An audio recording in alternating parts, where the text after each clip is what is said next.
We have a new diagnostics kit on the block.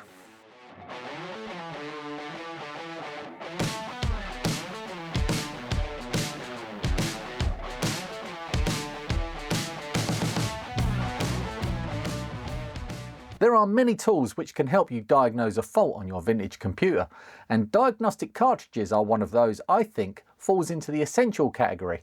They can save you a huge amount of time pointing to the exact fault.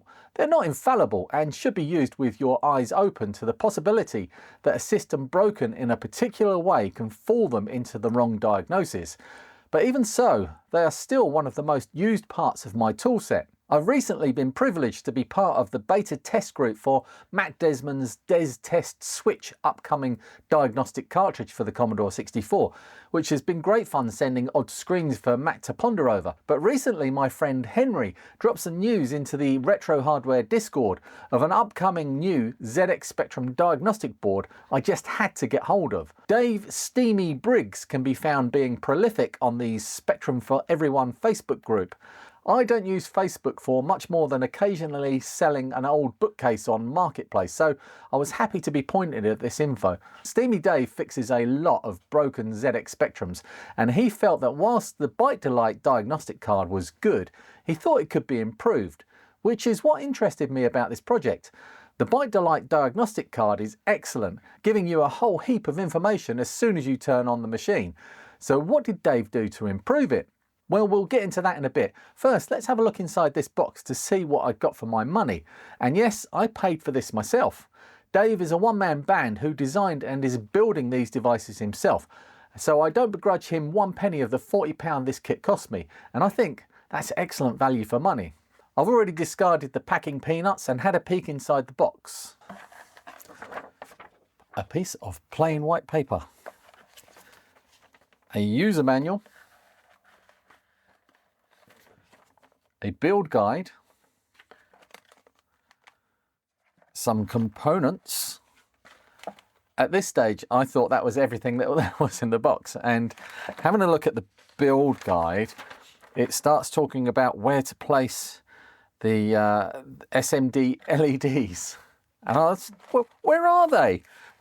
There's loads of things on here. Where are all the bits? They're hiding under here. There's another plain piece of paper, and I have to say this is an excellent presentation. Let's get rid of the box. And then on this sheet, look at that. We have all of the components from the resistors. All of these are resistors.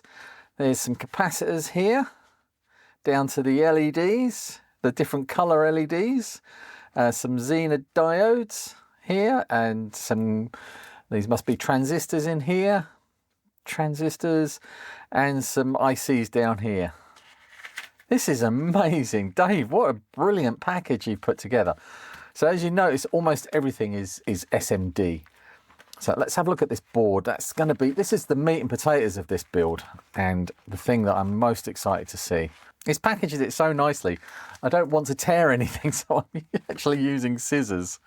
This is the SteamCard Pro Diagnostics card for the Sinclair ZX Spectrum 1648K, the 128K, the Plus 2A, B and Plus 3 models. And this has a few extra clever things that it can do. Immediately my eye is drawn to all of these edge connector breakout testing points here. So these are the edge connector on a ZX Spectrum. I'll get one.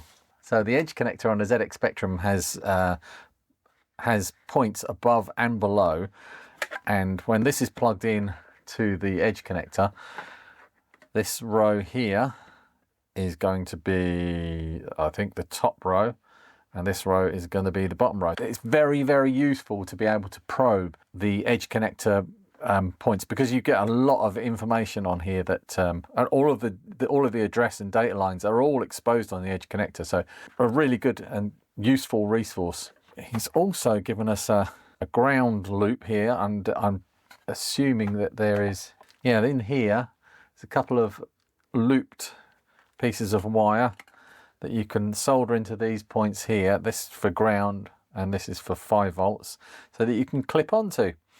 So if you've got a logic probe, you can clip onto ground and 5 volts, or if you've got an oscilloscope, you can just clip onto the ground loop there. So let's have a quick look at the user manual first. So this will explain why this is going to be a better diagnostic tool than this excellent diagnostic tool. I think they're both designed, they're both based on the same thing. So I'll read the introduction for you. So it says here that, thank you for purchasing a SteamCard Pro diagnostic card. The card is based upon the original design by Dillon Winston Smith for the ZX Diag cart. It expands on the original with lots of new helpful features that I find very useful for diagnosing and repairing faults in all models of the ZX Spectrum from the 16K issue 1 up to and including the Plus 3. I am very proud of the card and I hope you enjoy using the SteamCard Pro. May you both fix many Spectrums together. He goes through the hardware features. So it comes with a WC512 64K DIP flash ROM in this package here, which goes in this position here, and that's selectable with a switch on here. The switch is in here. And that will allow you to have 4 different diagnostics programs on here. This one only comes with the one and is not switchable. I mean, you could change it, but the diagnostics on here are all designed to work with this ZX Diagnostics by Dillon Smith and Brendan Alford. There are also the Retrolium Diagnostics by Phil Ruston, and I do find that one useful. It does give some extra things, and I'll use that with this ROM that I can insert into a ROM socket on a board, but I can't always use that. But I do like the Retrolium one. Sometimes it will give you a little bit more information on certain faults. So it's nice to be able to switch between them. It also gives you the Spectrum 128 RAM tester by Paul Farrow. I've never used that one. And the Sinclair ZX Spectrum Plus 2 Diagnostics by Dr. Ian Logan. I haven't used that one either, but that will be very interesting to use. But having them all on one cart is going to be brilliant, a bit like my Diag cart with all the different Commodore 64 ROMs available on it, or diagnostic ROMs available on it. So yeah, very useful. There are similar features on these. So the LEDs that this one has on here, so it has on the Byte Delight version, it has the control bus here with the M1, NMI, ROM, chip select, IRQ, memory request, read, write and reset, and it has a data bus there. So, but there's no address bus lights on here, which this one does have. So we've got data bus activity here. We have the control bus activity here, which is the same as that, and the data bus is the same as that. But we also have an address bus activity. So that's going to be useful to see if anything's stuck. And we've still got a reset and an NMI switch here, non-maskable interrupt switch. So we've got reset and NMI here. And we've got some control switches here to change the behavior in a similar way that this switch here does. It will switch between free and software controlled. So the data bus, if it's on free, it actually shows the activity on the data bus. And if it's on software controlled, then it shows you a representation of the diagnostics progress. So it will actually zip the bits across, and show you which ones are faulty. This can do the same thing with the switch here. We've also got the ignore M1 line on here, which is controlled with a jumper on the Byte Delight one. So that's if a Z80 or Z80 CPU has a missing M1 line, which is quite common on ZX Spectrums. This card won't work if that M1 line is missing. But if you switch that switch to make it ignore the M1 line, then it will work. And that gives you an idea if the M1 line is faulty on that Z80 CPU. Also on here, we've got ROM selection. And I think that J1 on here does the same thing, where it will either work just with the onboard ROM here or the ROM inside the Spectrum, and that does the same thing there. Yeah, some similar functionality between the two, but with the extra address bus, the extra ROM switchability, I think, and the handy probing points and ground and 5-volt points. I think those are the main selling points on this. But just the address bus on its own, I kind of feel is one of the essential things. There's a lot going on this card, and it's mostly surface mounted. The ROM and the switches are through hole. I can't see any other through hole parts. These switches here are through hole, and that bank select switch is through hole. All of the LEDs and all of the other ICs are surface mount, and there's quite a lot of resistors on the back and capacitors that need to be mounted. So Dave has made it's a really comprehensive manual here, and he goes through in great detail about what each section of this will do. Things like exactly what the non-maskable interrupts button does if you press it. Actually, I've never seen anybody write this down before. I mean, it's information that you can find, but it's nice to have all of this in one easily digestible manual with lots of information to go along with it in a diagnostic mindset. So the NMI forces the CPU to run a program in memory address 102.66 hex, and the NMI LED will go out while pressed when active. One thing that this I know does this is when you're using the ZX Diagnostics, if you press the NMI button, then it will run the keyboard diagnostics, which is what this does on here. So I'm curious to see if it does anything on the other diagnostics. There's some helpful tips on here about how to diagnose some faults on a spectrum and what the tolerance of voltages are. Really, really good and useful stuff for people to know. And this is really good, but there's stuff that I've learned from this. I didn't know that the lower RAM was laid out in a different way for the issue 1 was laid out in a different way to the issue 2 and above. Bit 0 is in a different place. It's in IC6 and yeah, well, IC6 is there. They've just moved them around, but I didn't know that. I might have looked in the wrong place. But yeah, he also maps out the issue 2 and above upper RAM and the toast rack RAM and the +2 RAM and the +2A and the +3 RAM. So it's really handy to know when you get bit 4 is broken on a whatever, on a +2, you know that bit 4 is going to be IC20 by just looking at this. It's really good to have all of this in one place. That's brilliant. But we also got a build guide. So I'm going to be following this because it makes it easier to follow through if you've got items you can tick off. Build order. Give the PCB a clean with some IPA to ensure the pads are clean. I recommend building the SteamCard Pro by starting on the back of the PCB with the Mosfets at Q1, Q2 and Q4. So these aren't laid out in order. So Q1, 2 and 4. All right, okay. Right, I'm going to keep this close by. I'm going to turn on the microscope and start SMD soldering things. I quite like doing this. Oh, he wants us to start with a clean.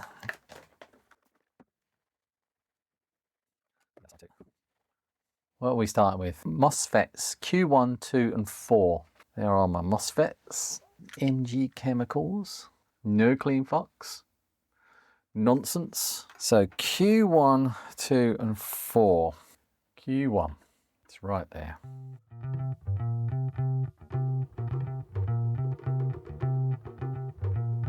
I'm just going to stick a big blob of flux over here, like that, and I'm going to use a brush to apply it.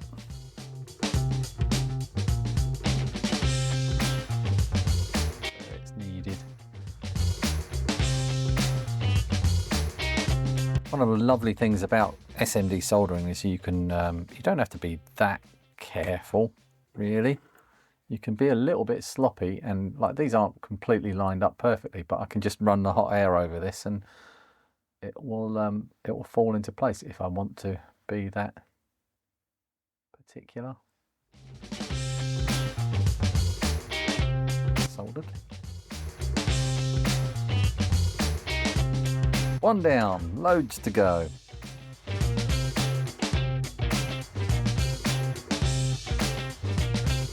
Right, so I'm going to mark stuff off. I've done Q1 and Q4, and I'm actually going to put this back on here because Q5 doesn't come till later. It's on the other side of the board.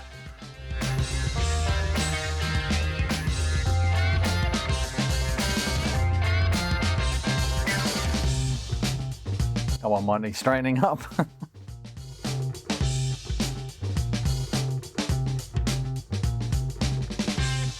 It says I can fit Q5 on the other side. Q5 is here on the other side, but because I've got components on here, if I put Q5 on this side, and I've still got a lot of components to fit on the back side, and then put this down on the flat surface, it's going to rock about. So I'm going to leave Q5 for now, which is absolutely fine, and just remember to fit that first.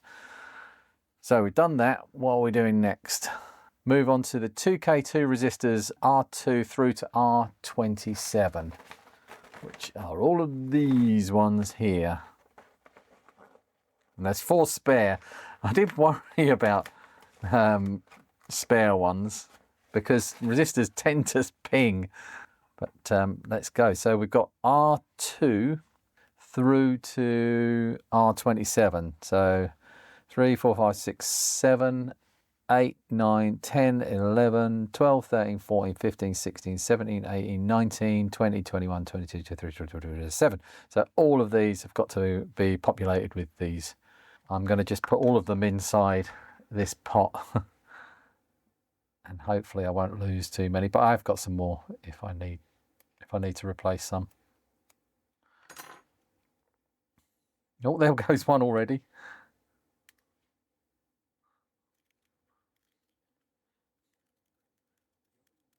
I said there's 4 spare, so I'm going to leave 4 in here. Oh, I'm going to leave 3 in there. Okay then. Right, the way I'm going to do this is I'm going to put the board this way around, and I'm going to put a resistor on, solder one end, put a resistor on, solder one end on all of them, and then I'm going to turn it around and solder all of the other ends in one go. So what I'm actually going to do is just put all of these on the board and then get the microscope in the way.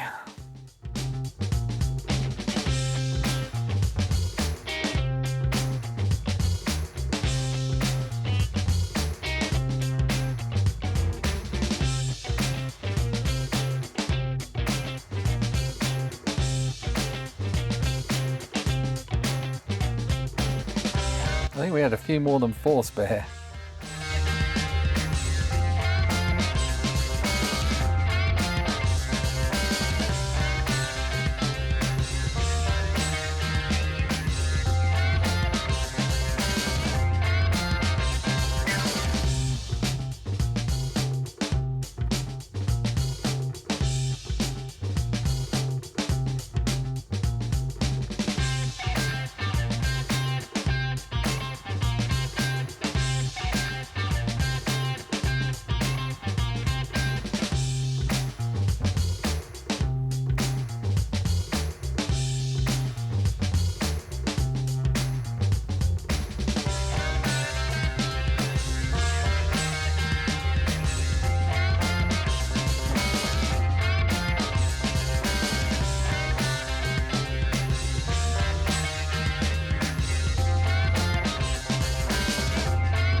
Right, so all of them soldered on one side. It's very messy, but it really doesn't matter. Some of them are sticking up in the air, but I'm just going to solder the other sides of them now.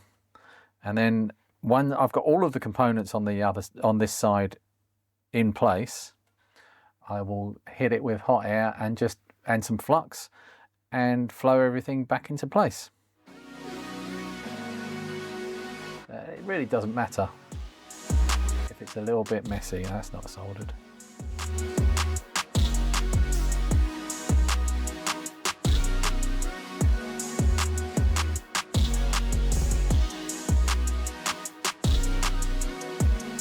There we go.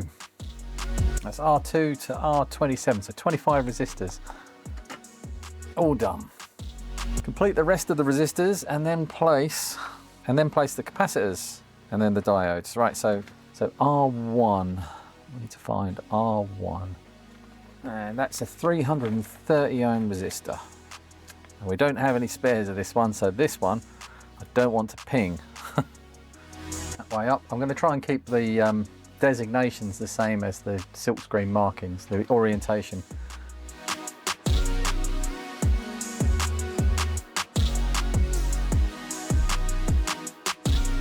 10k resistors, 6 of them, 30, 31, 34, 35, 36 and 38.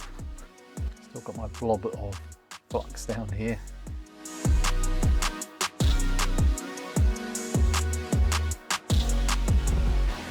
Right, don't worry about it, I can sort it out after. So that's 30 and 31, 34 and 35.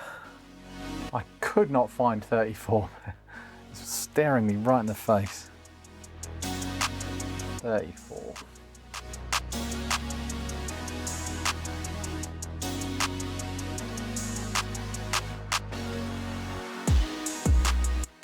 And 38.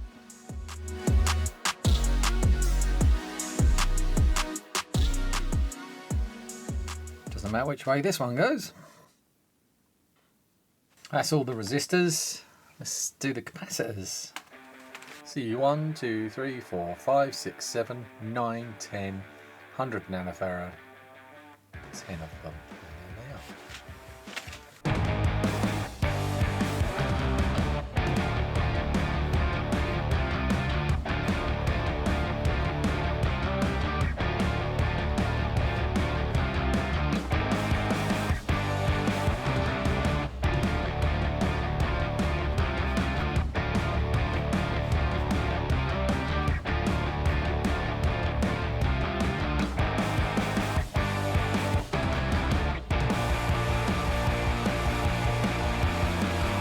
Now I missed some over here. 37, 39, 40. Which were these ones.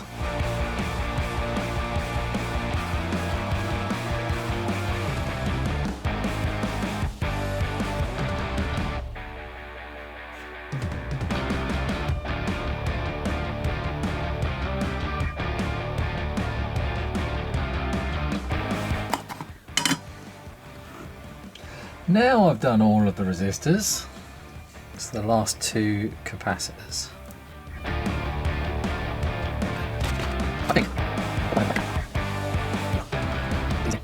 DZ1, which is an 8V2 Zener diode over here.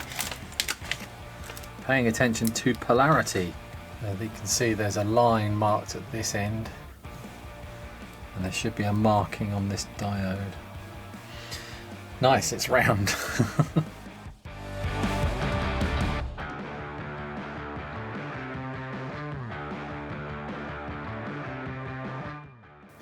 Right, so that's all of the components on the back done. So what I'm going to do now is just give them all a brush with some extra flux. Dump a bit more here, and then I'm going to reflow them all.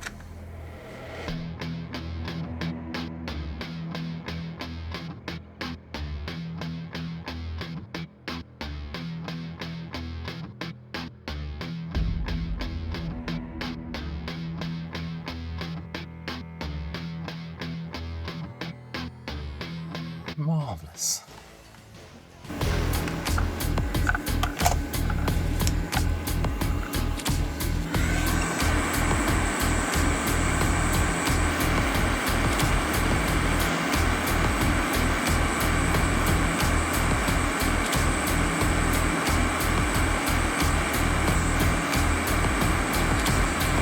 R17 looks a bit of a stain.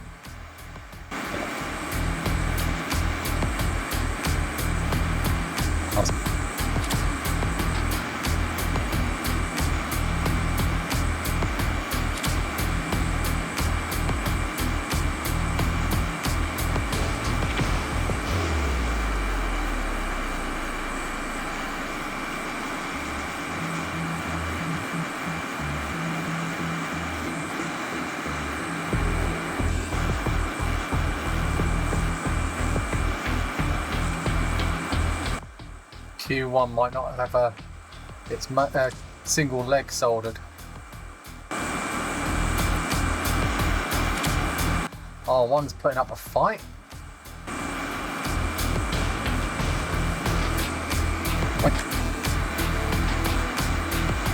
Yep, that one's not soldered.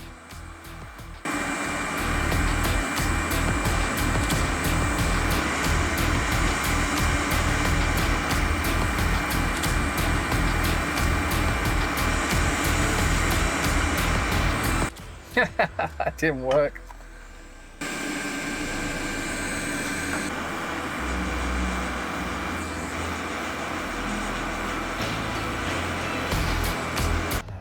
Don't think that leg's soldered there.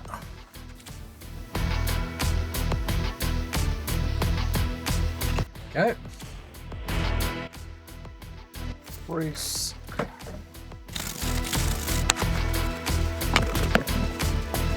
Right, we're on to the other side now. The back of the board is complete. Front of the PCB, start by placing the power bus green LEDs. The -5 volt LED is placed reversed to the other power LEDs. Once done, test each diode with your multimeter in diode mode. The diode will light up, confirming it's working. Now place the date, blah, blah, blah, blah. But we've still got that MOSFET Q5. It's here. That hasn't been fitted yet on this side. I'm going to fit that one first.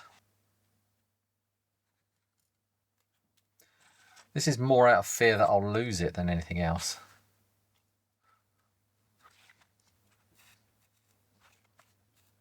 So we've got the green LEDs here, 12, 9 volt, 5 volt and -5 volt.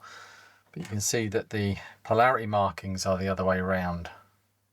Is the other way around for the -5 volt to these three here.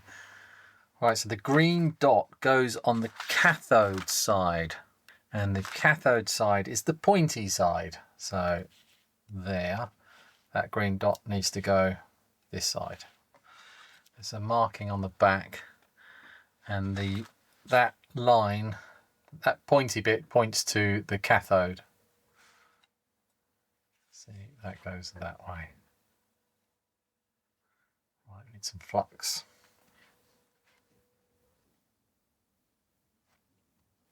Diode mode. They should. Oh, got them the wrong way around. Yeah. Nice. I want to get these right because I don't want to reflow the LEDs because LEDs are quite susceptible to heat. I'm not sure if SMD LEDs are quite susceptible, but that might be why Mr. Steamy has given us some extras.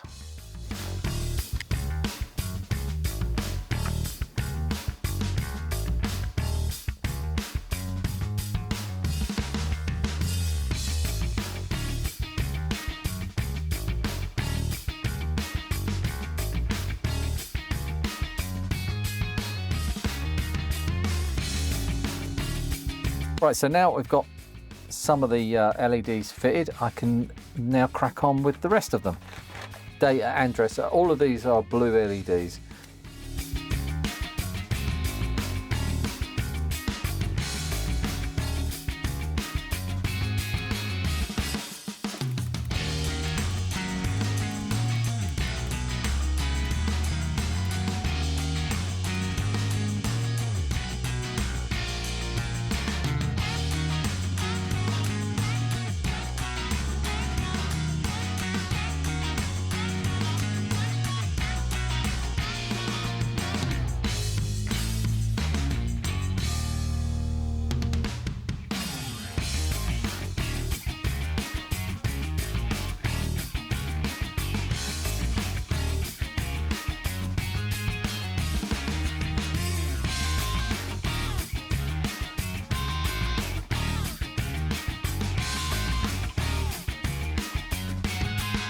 Oh, what's going on with that?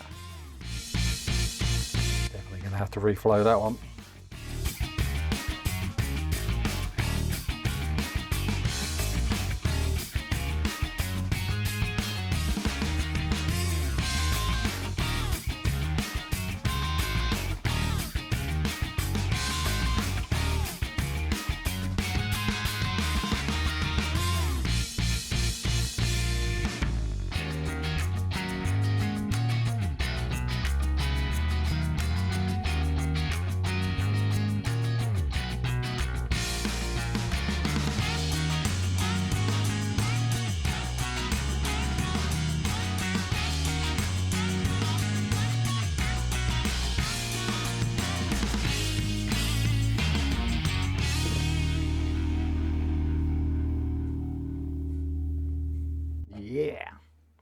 LED's done.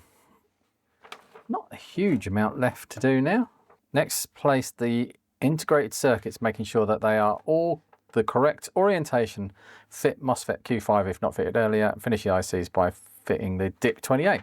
So these are all beautifully labelled. So U2, U3, U4, U5, and then 6, 7, 8, and 9 are in here. But we'll start with U2. Yeah, no, I'm going to use U4 first. I like to start with the more awkward one. And it'll only get more awkward if I put something on the other side of it. Right, pin 1 is marked up here. And pin 1 is that thing there. But it's also this line, shows the correct end. Let's move it out of the way and get some flux on there.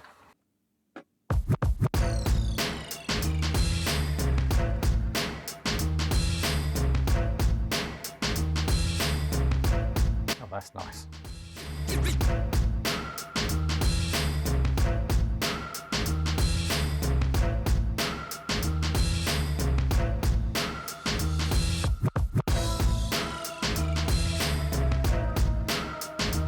Wonderful.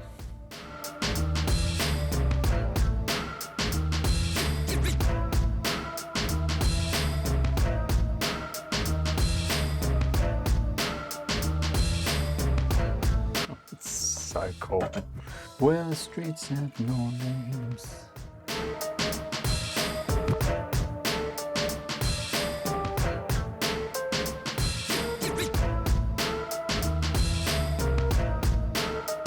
Show me a through hole chip you can do that with. U5 is tiny. This one down here. Let's get some flux on there first.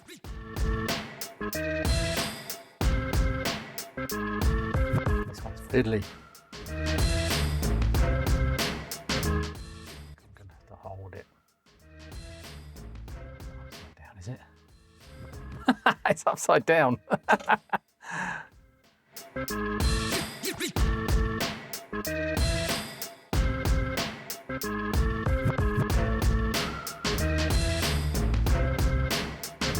Perfect. Very happy with that. That's a tricky one.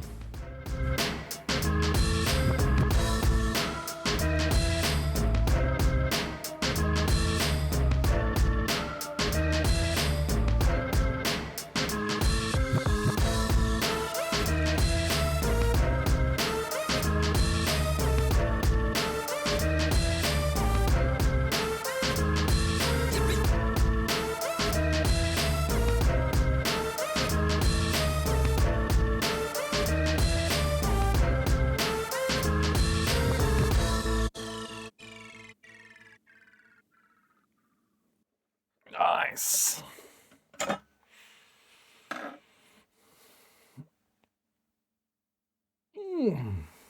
So that is all of the surface mounted components fitted on the front and the back.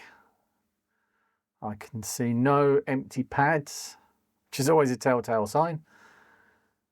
Which only leaves me to fit the switches and buttons and the socket for the EEPROM. Debris on my workbench at the moment. So what does, actually, this stick with this. And we've done Q5. Finish the ICs by fitting the DIP 28 socket. Leave the pre-programmed flash ROM out until the build is complete. And then fit the switches and headers. And the ground and 5-volt clips. All right, so this is all the stuff I still got to fit over here. So I've got the main edge connector that connects to the edge connector on the ZX Spectrum rear port. There's a couple of hoops here that go in these points here. Some brass standoffs. I thought there were 2 of those. I've already lost one. I'm sure there were 2 of those. There's some brass standoffs, some switches and buttons, a header, some more pin headers. Right, I will start with the socket as advised.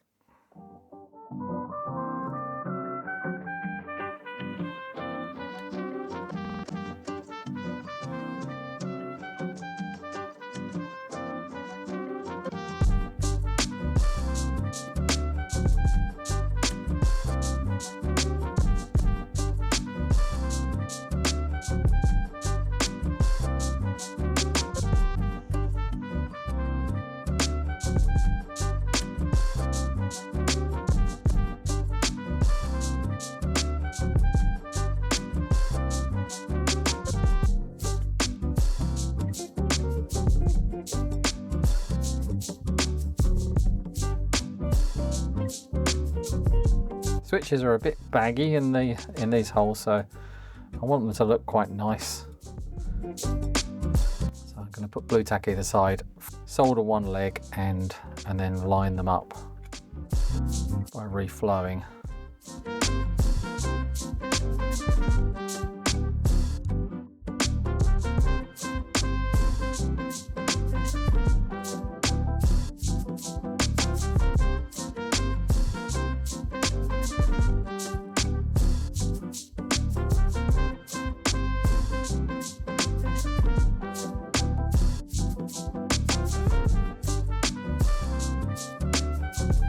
Close enough.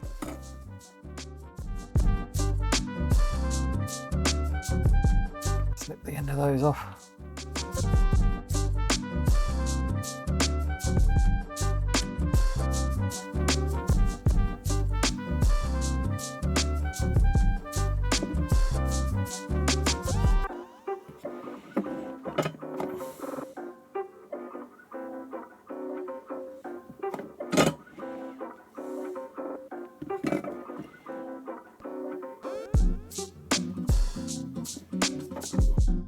Do with these so that they're the right height. I'm going to solder these on the top.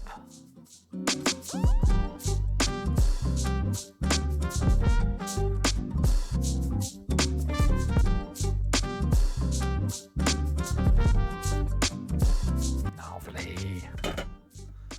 Oh. Now it just needs a brush over with some IPA and a clean. I'm not going to fit the pin headers yet. I don't know if I'm going to need them. And I'm not sure what I'm going to use them for. If I'm going to scope these, it's quite nice to have a hole to put the probe into rather than a pin. So I'll leave those for now. But there is something coming up in the future that might require those. The only thing I need to do now is to fit this on here, but to get this to fit properly, because there's quite a lot of space there, I need to bend these pins in, so just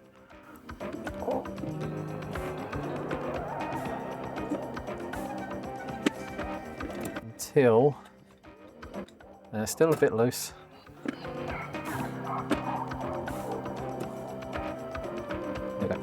That's good.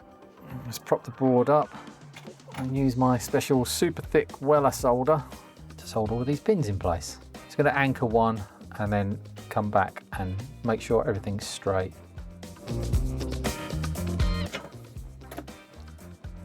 Yeah, it's miles off straight.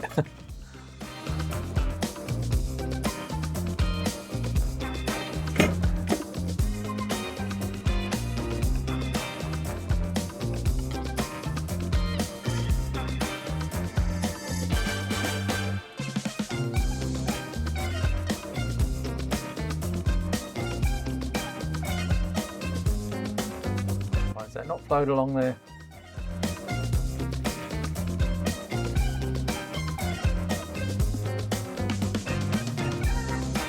That's better.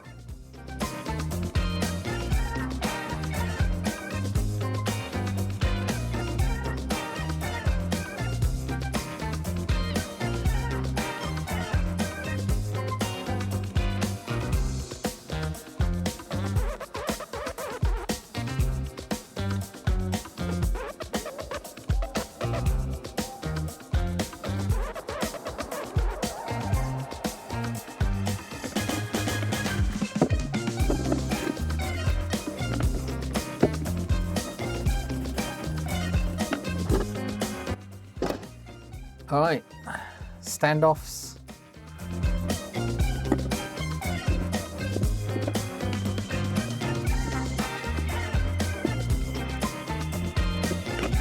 And the last thing, pop the chip in.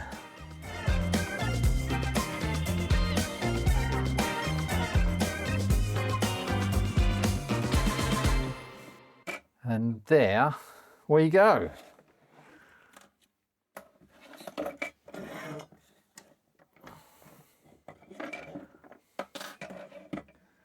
very similar footprint. One thing I really like about this is it's got this nylon printed, 3D printed standoff on the back. That's really clever, but these are a really good substitute.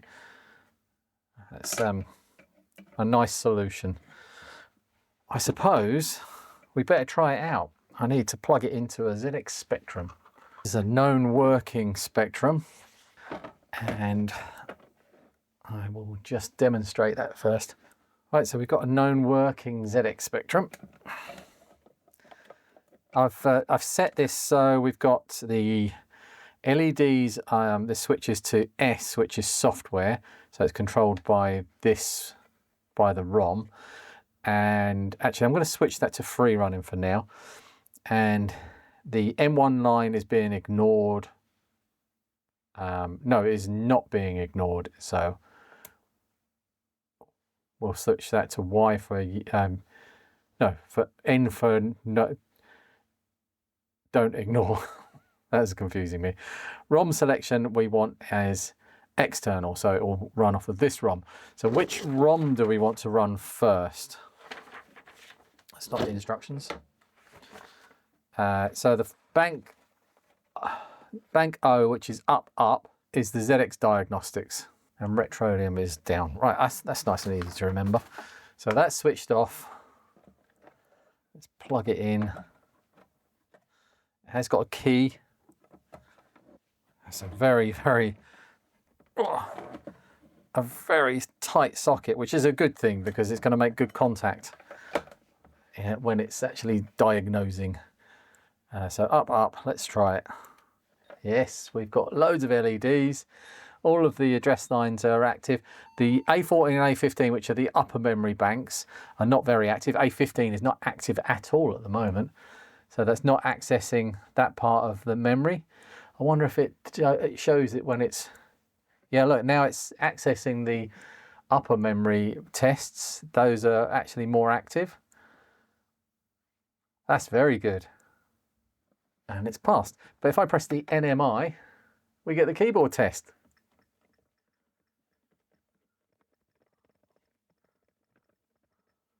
Like that. So I can press reset, hold reset, and then switch this switch. And that should take us to the Retrolium Diagnostics.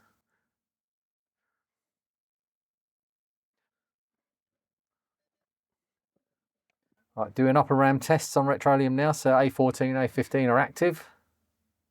Switching the banks. All good. So does this do anything when I press NMI on this one? It does. So something else I really like on this one is that the LED indicators for the voltages are super bright. I mean, searing my eyes. The really good thing about them is they're all the same brightnesses. If I show you the LEDs on this one, same deal with the same 4 voltages shown, but the 9 volt is always very dim. I could probably just change out the resistor, but it would have been nice if they were set up to be the same brightness.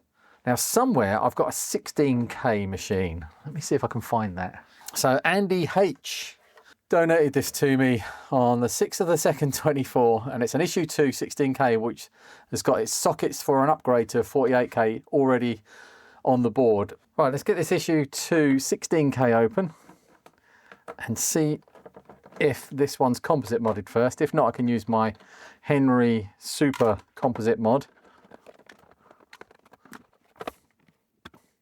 But if I plug this in and the LEDs don't light up, then I will be able to switch it off straight away hopefully before any damage occurs. I have got it set down to 900 milliamps. Oh yeah, 12 volts missing. Straight away. I'll do a replay.